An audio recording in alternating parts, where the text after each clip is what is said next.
ആ മാതാവിന്റെ കണ്ണീരിന് ഉത്തരം ലഭിച്ചിരിക്കുകയാണ്. ഷാനവാസ് കൊലപാതകത്തിൽ പോലീസ് 2 പ്രതികളെ പിടികൂടി.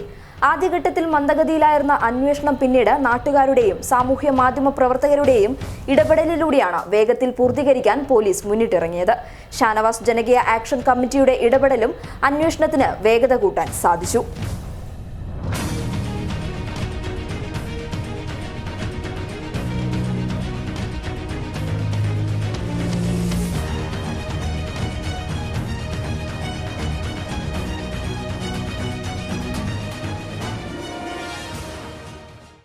കൊലപാതകവുമായി ബന്ധപ്പെട്ട് കാസർഗോഡ് ടൗൺ പോലീസാണ് 2 പ്രതികളെ പിടികൂടുന്നത്. അറസ്റ്റിലായ നെല്ലിക്കുന്ന് സ്വദേശി ജയേന്ദ്രനും മൊഗ്രാൽ KK-പുറത്തെ മുന്ന എന്ന മുനവർ കാസിമും കുറ്റം സമ്മതിച്ചതായിട്ടാണ് പോലീസ് വൃത്തങ്ങൾ പറയുന്നത്. എന്നാൽ കൊലപാതകത്തിൽ പ്രതിയായ മറ്റൊരാൾ ഒളിവിലാണ് എന്നും അയാൾക്കായി പോലീസ് തിരച്ചിൽ നടത്തുന്നുണ്ട് എന്നും സൂചിപ്പിച്ചു.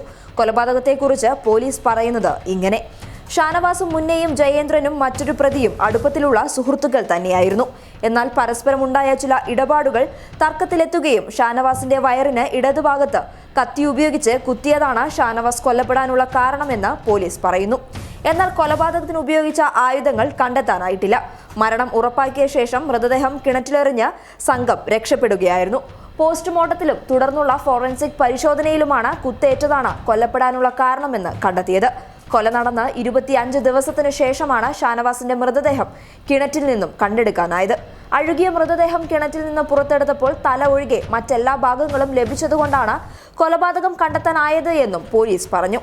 കൃത്യമായ അന്വേഷണം ഈ വിഷയത്തിൽ തുടർന്നുണ്ടാകണമെന്ന് ഷാനവാസ് ജനകീയ ആക്ഷൻ കമ്മിറ്റി പബ്ലിക് കേരളയോട് പറഞ്ഞു. News desk public Kerala.